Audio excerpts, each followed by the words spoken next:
మొదటి వచనాన్ని మనం జ్ఞాపకం చేసుకున్నాం. ఇదే యెహోవాకు, ఇశ్రాయేలు, నువ్వు తిరిగి రానుద్దేశించిన యెడల నా యొద్దకే రావలెను.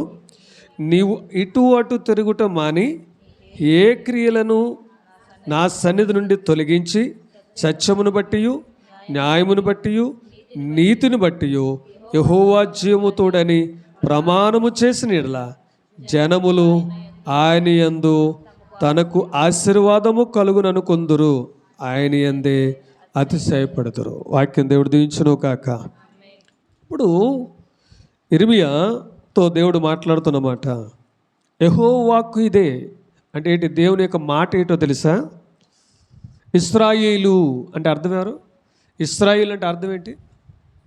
ఇశ్రాయేలు అంటే అర్థం ఏంటమ్మా? చెప్పండి. ఇశ్రాయేలు అంటే అర్థం ఏంటి? యెహోవాయే దేవుడు. యెహోవాయే దేవుడు. వింటున్నారా ఈ మాటలు? అంటే ఈ మాటలు మనం చూస్తే ఇశ్రాయేలు అంటే ఎవరికి పెట్టాడు ఈ మాట? నీ పేరు యాకోబు అనబడదు, నీ పేరు ఇశ్రాయేలు, యాకోబుకు పెట్టాడు. వాళ్ళ సంతానం ఏమొచ్చింది? ఇశ్రాయేలు సంతానం అన్నారు. అవునా? ఇశ్రాయేలు సంతానములు ఎన్ని గోత్రాలు ఉన్నాయి? 12 గోత్రాలు ఉన్నాయి. ఆ 12 గోత్రాల్లో 2 గోత్రాలు విడిపోయినాయి. ఏంటంటే యోధా గోత్రముగా విడిపోయింది. యోధా జనాంగం వాళ్ళు ఎవరంటే యోధా గోత్రము, బెన్యామీను గోత్రం కలిసి ఒక దేశముగా విడిపోయింది. తర్వాత మిగతా 10 గోత్రాలు ఒక దేశముగా ఉన్నాయి. అదే ఇశ్రాయేలీలు దేశం. సరే, ముందుకు వెళ్తున్నాను. గమనించండి, వీళ్ళు ఏమైపోయారంటే వీళ్ళు తొట్టిల్లిపోయారు. వీళ్ళు ఏమైపోయారు? అన్యజనాంగంలో కలిసిపోయారు, ఆచారాల్లో కలిసిపోయారు, మాదిగా మూఢనమ్మకాల్లో కలిసిపోయారు. ఇప్పుడు ఒకవేళ ఎందుకంటే కలిసిపోయిన వాళ్ళని అన్నాడు, మీరు ఒకవేళ రావాలనుకుంటే మీరు ఎక్కడికి వెళ్ళవలసిన పని లేదు, నా దగ్గరికే రావాలి. ప్రభు చెప్తున్నమాట, మీరు నా దగ్గరికే రావాలి. నా దగ్గరికి వస్తేనే మీకు విశ్రాంతి, నా దగ్గరికి వస్తేనే మీకు నెమ్మది, నా దగ్గరికి వస్తేనే మీకు సమాధానం అనేది దొరుకుతుందని ఆయన తేటతలము చేస్తున్నాడు. ఇవాళ గమనించండి, మనం ఎక్కడికెక్కడికో వెళ్ళిపోతున్నాం, ఎక్కడికెక్కడో ఏదేదో కార్యక్రమాలు వెళ్తున్నాం. వాటి వల్ల ఎటువంటి ప్రయోజనం మనకు కనబట్టలేదు. ప్రయోజనం లేదు కాబట్టి మరలా ఎక్కడికి రావాలి? దేవుని దగ్గరికే రావాలి. మరలా ఎక్కడికి రావాలంటే దేవుని దగ్గరికే రావాలి. ఆయనే మన అవసరతలు తీర్చే దేవుడు, ఆయన మన అక్రతలు తీర్చే దేవుడు, ఆయన మన ఇబ్బందులను తీర్చే దేవుడు. ఎక్కడికి వెళ్తున్నాం? ఎక్కడికి వెళ్ళగలం? ఎక్కడ నిలబడగలం? అంటాడు, భూమి యొక్క అగాధ స్థలములోకి వెళ్ళినా నువ్వు అక్కడ ఉన్నావు అంటాడు. ఎక్కడ దాగలమండి? దాగలమా? దాగల చోటు ఉందా? దాగల చోటు లేదు, ఆయన లేని ప్రదేశము లేదు. కాబట్టి మనం ఎక్కడికి వెళ్ళి ఆయన ఉన్నాడు. కాబట్టి మనం ఎక్కడ తిరిగినా మరలా ప్రభుని తెలుసుకొని ప్రభు దగ్గరికి రావాల్సిందే. ఇప్పుడు చూడండి, మనం చెప్పుకున్న భాగం ఏంటి? తప్పెను కుమారుడు. తప్పెను కుమారుడు మనం చూస్తే తండ్రితో సమాధానంగా ఉండేవాడు, తండ్రితో కలిసి జీవించేవాడు. అప్పుడు ఎటువంటి శోధన, ఎటువంటి కొరత, ఎటువంటి కరువు అనేది అతనికి తెలియదు. ఎప్పుడైతే స్నేహాన్ని పెట్టాడో, ఎప్పుడైతే స్నేహితులు కలిగి ఉన్నాడో, ఇప్పుడు ఆ స్నేహితులతో ప్రేరేపబడి ఏమనుకున్నాడు?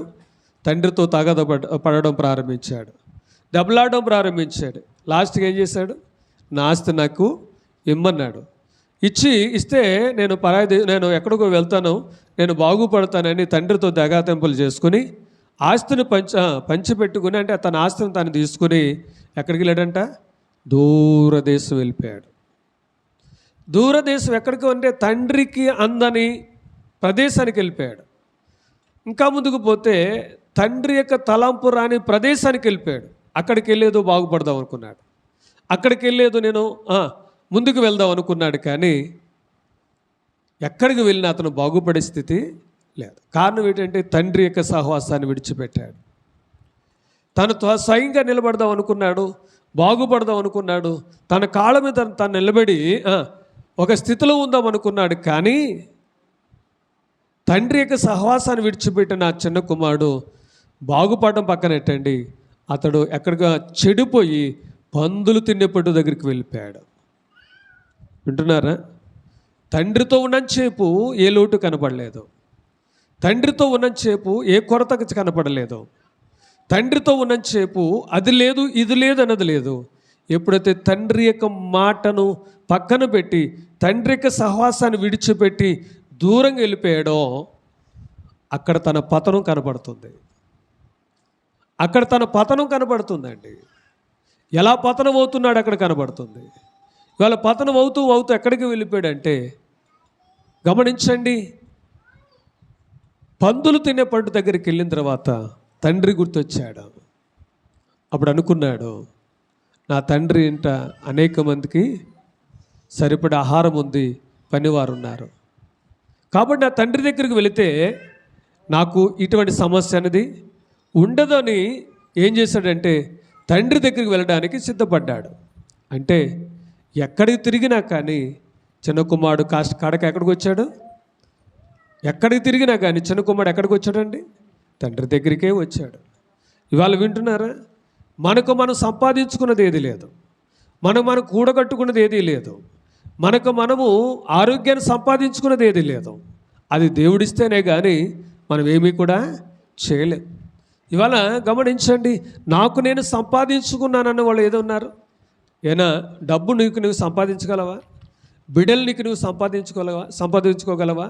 లేదా నీకున్న భోగభాగ్యాలు నువ్వు సంపాదించుకోగలవా అంటే గమనించే, వెండి నాది బంగారం నాది అన్నాడు. ఏమన్నాడు దేవుడు? వెండి నాది బంగారం నాది అన్నాడు. అంటే అర్థం ఏంటి? ఈ లోకంలో ఉన్నదంతా నాదే. అంటే నువ్వు సంపాదించుకున్నది ఏది కూడా లేదు, నాకు విరోధంగా నువ్వు ఉండలేవు అన్నాడు.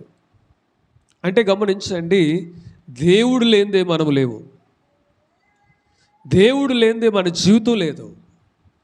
అది ఎరిగి ఉంటే ఆయన సన్నిధిని మనం విడిచిపెట్టాం. వాళ్ళు వింటున్నారా? దేనికి బిడ్డలారా? సాతాను నిన్ను అనేక రకాలుగా, ఇదిగో చిన్న కుమారుడిని స్నేహితులు ఏ విధంగా ప్రేరేపించారో సాతాను కూడా నేనేం చేస్తున్నాడంటే ప్రేరేపించి తండ్రి దగ్గర నుంచి విడిదీయాలనే ఆలోచనలో ఆయన ఉన్నాడు.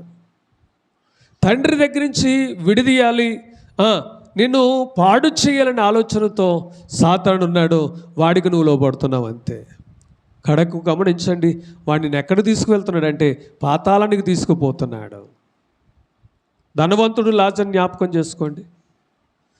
ధనవంతుడు లాజర్ను చేసుకుంటే గమనించండి, ధనవంతుడు ఉదారంగ వస్త్రాలు ధరించేవాడు, రెండవది చక్కటి విలువైన ఆహారము తినేవాడు, ధనవంతుడిగా ఉన్నాడు. రెండవది పెద్ద కుటుంబం కూడా. ధనవంతుడి కుటుంబం పెద్ద కుటుంబం, చిన్న కుటుంబం కాదు. వాళ్ళందరూ కూడా ఉన్నతమైన స్థితిలో ఉన్నవాళ్ళే. లేవరకు మనది లేదు. వాళ్ళకి దేవుని గురించి తెలియదు అంటే ఆ ఉన్నతమైన స్థితిలో దేవుని గురించే తెలుసు. కానీ గమనించండి, ధనవంతుడు తన ఆస్తి వైపే చూశాడు, తనకున్న భోగభాగ్యాల వైపే చూశాడు. ధనవంతుడు తను కట్టుకున్న వస్త్రాల వైపు చూశాడు, తను తింటున్న ఆహారం వైపే చూశాడు, కానీ దేవుని వైపు చూడలేదు. దేవుని వైపు చూడడానికి ఇష్టపడలేదు. ఏమనుకున్నాడు? నీ సంపాదించిందంతా కూడా నా కష్టార్జితమే అనుకున్నాడు. నేను కూడగట్టుకున్నదంతా కూడా నా కష్టార్జితమే అనుకున్నాడు.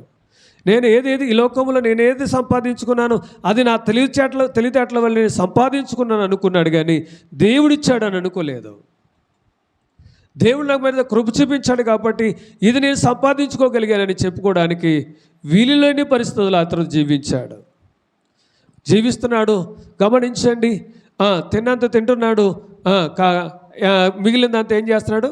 పెట్టకు మీద పడేస్తున్నాడు. తింటున్నాడు, ఎక్కదిక్కలు తింటున్నాడు, తినేసి కావాల్సినంత తింటున్నాడు, ఎక్కువ ఏం చేస్తున్నాడు? పెంటకు మీద పడేస్తున్నాడు. ఆ పాడేసిన ఆ ఎంగిలి అన్నము ఎవరు తింటున్నారండి? లాజరు తింటున్నాడు.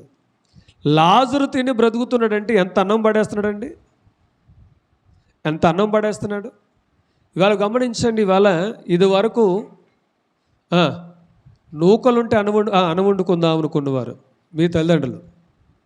నూకలుంటే చాలు అన్నం వండుకుని తిందాం అనుకున్నవారు. బియ్యం కాదండి, అప్పుడులో బియ్యం కూడా దొరికేది కాదు. ఎంత కరువు అనిపించేవారంటే గమనించండి, మాడిపోయిన చెక్కలు అంటే లాస్ట్ని అన్నం మాడిపోయి చూసారా, దాన్ని కూడా విడిచిపెట్టేవారు కాదు. కారణం ఏంటంటే ఆ రోజుల్లో అన్నం దొరికేది కాదు. ఈరోజు చూడండి, ప్రతి ఈదికి ఒక తొట్టు ఉంది, పందులు తొట్టే, డబ్బా ఉంది. రాత్రి మిగిలిన అన్నం ఏం చేస్తున్నావు? రాత్రి మిగిలిన అన్నం ఏం చేస్తున్నావు? మళ్ళీ తింటే బాగోదు కదా, ఎక్కడట్టుకెత్తావు? ఎందుకంటే మనకి సమృద్ధిగా ఇచ్చాడు దేవుడు, సమృద్ధిగా ఇచ్చాడండి.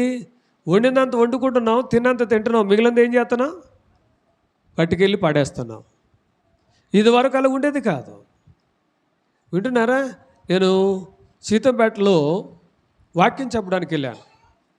వాక్యం చెప్తేకెళ్తే రాత్రి వండిన అన్నం, నిన్న పొద్దుట వండిన అన్నం తెల్లారిదవుడికి ఏమైందంటే చచ్చిపోయింది, అది నీరైపోయింది.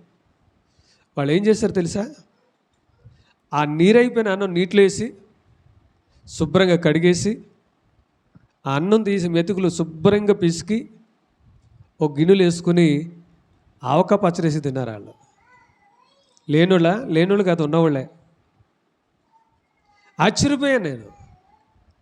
ఆ లేనోళ్ళు మాత్రం కాదు, ఏమి లేని అన్నం లేనోళ్ళ కాదు.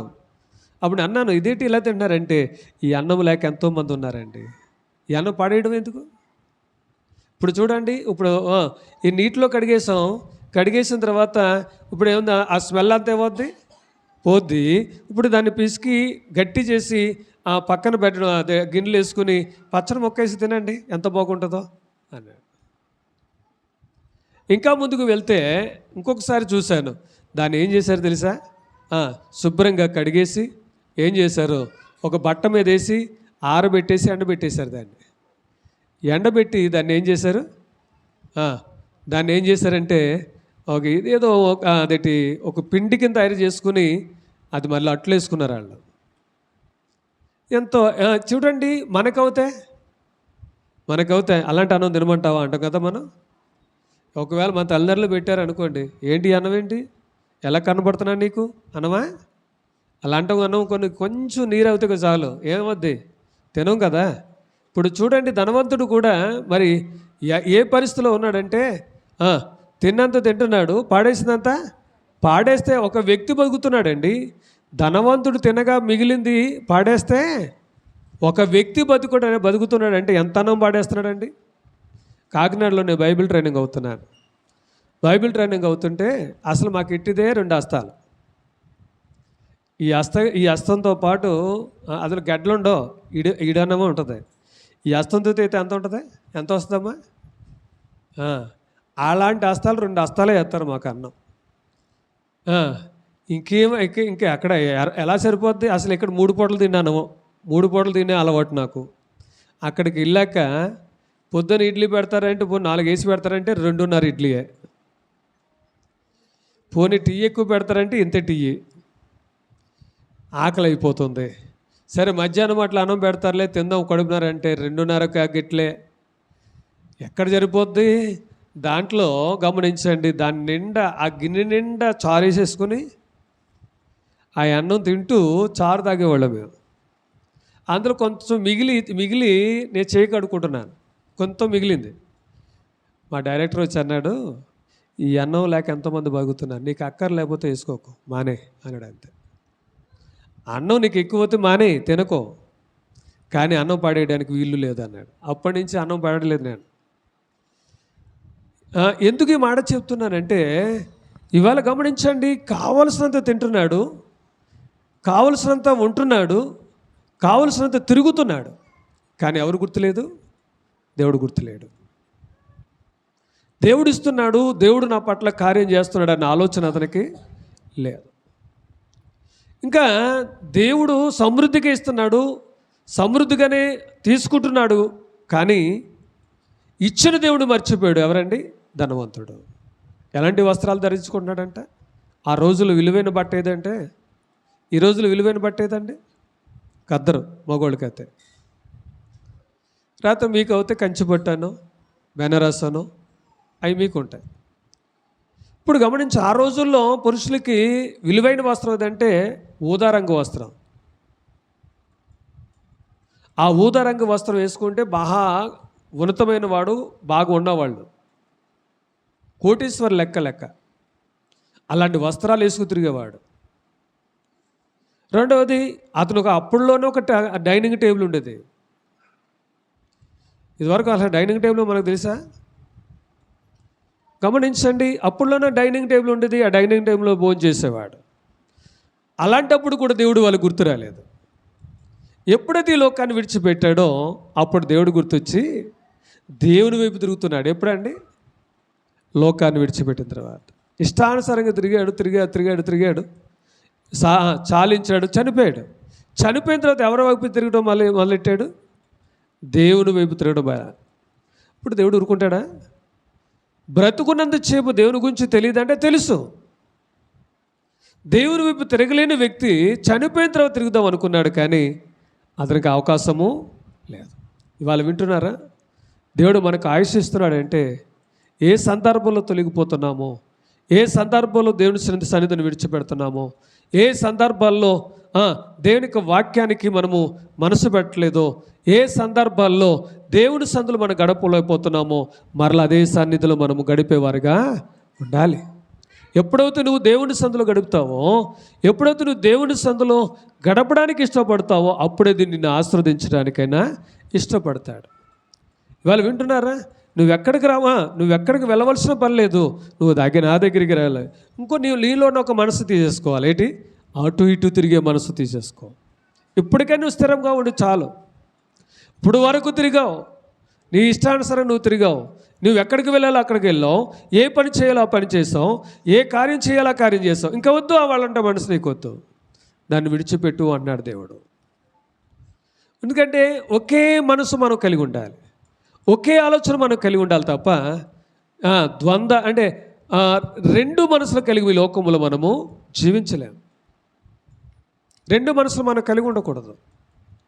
ఇప్పుడు చూడండి, దీనికి బిడ్డలారా, దేనికి వాక్యం ఉంటున్న నేను కూడా ఒక కథ మీతో చెప్పి నేను ముందుకు వెళ్ళడానికి ఇష్టపడతాను.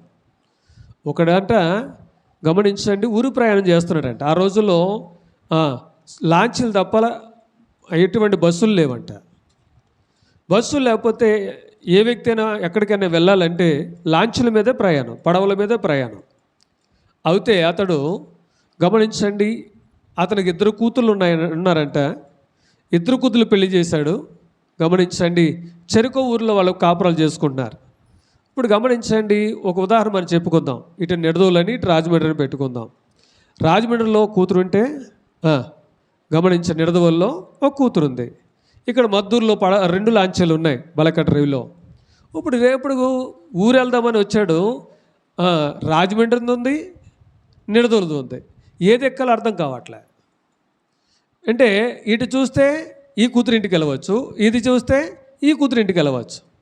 ఇప్పుడు అనుకున్నాడు, ఈ రెండు చూసేటప్పటికి 2 ఆలోచనలు వచ్చేసినాయి.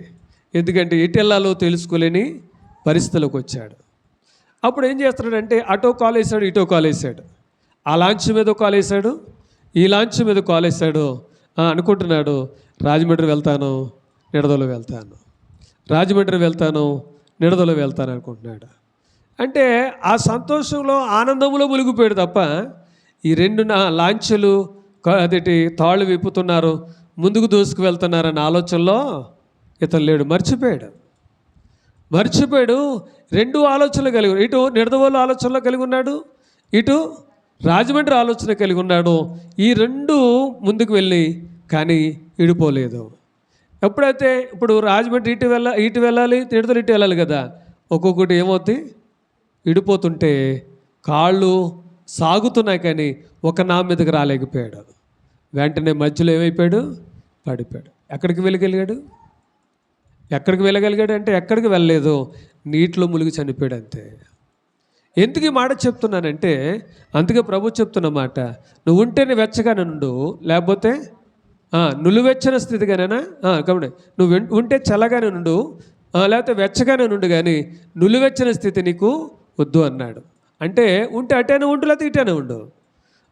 అటు ఇటు తిరిగే మనసు నీలో ఉండదు. ఇప్పుడు వరకు తిరిగా చాలు, ఇప్పుడు వరకు నీ ఇష్టానుసారంగా ఉన్నా చాలు. ఇక్కడి నుంచి నా దగ్గరికి వచ్చిన తర్వాత నువ్వు ఎలా ఉండాలి? స్థిరమైన మనసు నువ్వు కలిగి ఉండాలి.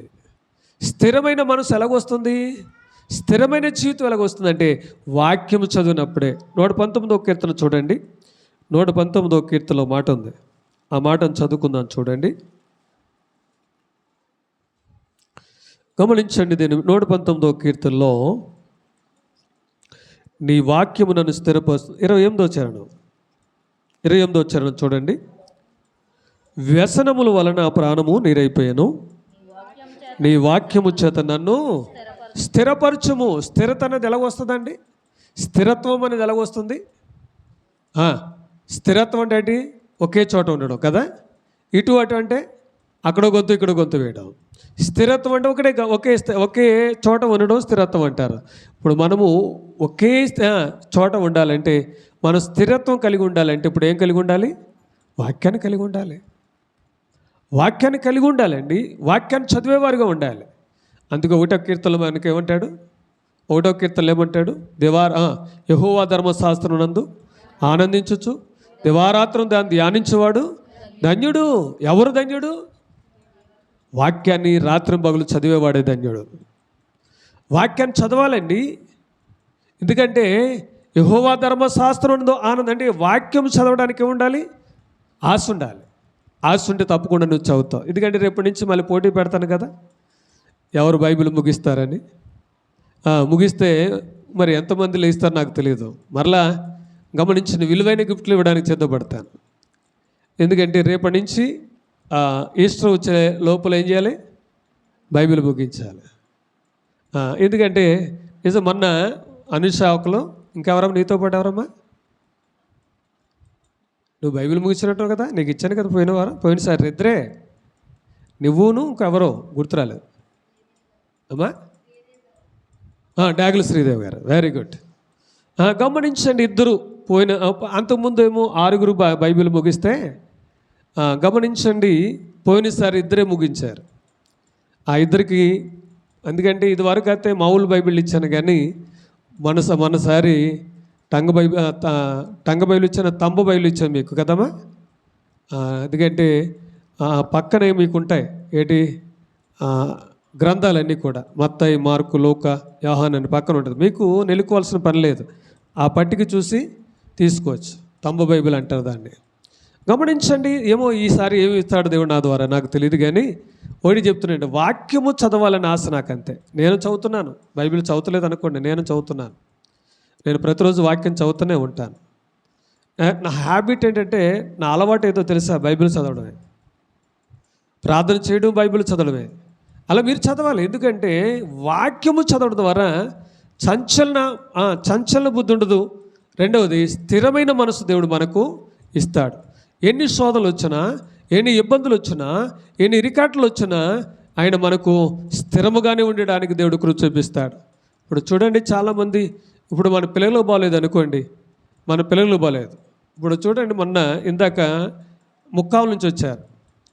ముక్కావుల నుంచి వస్తే వాళ్ళు ప్రభు నమ్మునేలే ప్రార్థన చేయించుకోవడానికి వచ్చారు.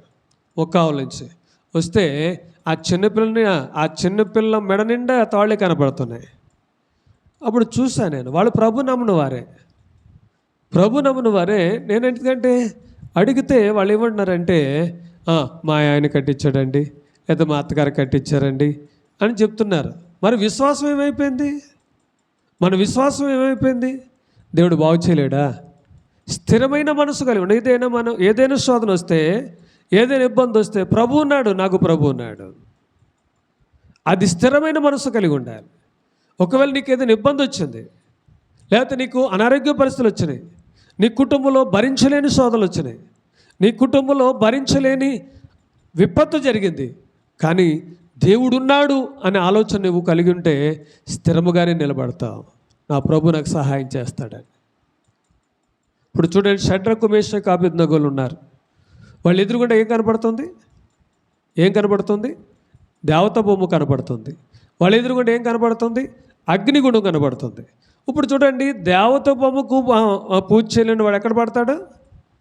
అగ్నిగుండంలో పడతాడు. అవునా? ఇప్పుడు ఏం చేశారు వాళ్ళు? 2 మనసులకు వెళ్ళలేదు, ఒకే మనసు. మేము చేస్తాం, బ్రతుకుతే బ్రతుకుతాం, మా దేవుని మేము విడిచిపెట్టాం. సరే, మంచిది. దానియేలు జ్ఞాపకం చేసుకోండి. ఇటు రాజు కనబడుతున్నాడు, ఇటేమో సింహం బోను కనబడుతుంది. రాజును పూజ చేయని వాడు ఇప్పుడు ఎక్కడ పడతాడు? 30 దినాల వరకు ఎవరిని పూజ చేయాలి? రాజునే పూజ చేయాలి. రాజును పూజ చేయనివాడు రాజుని ఒక దేవుడిగా ఎన్నుకొని పూజ చేయనివాడు ఎక్కడ వేయబడతాడు? సింహం బోల్లో వేయబడతాడు. అంటే ఇప్పుడు గమనించండి, సింహం బోల్లో ఆయన వేయబడడానికి అని ఇష్టపడ్డాడు, కానీ రాజును పూజ చేయడానికి దానియేలు ముందుకు రాలేదు. అంటే వాళ్ళకి స్థిరమైన మనసు ఉందా, లేకపోతే రెండిందల మనసు ఉందంటారా?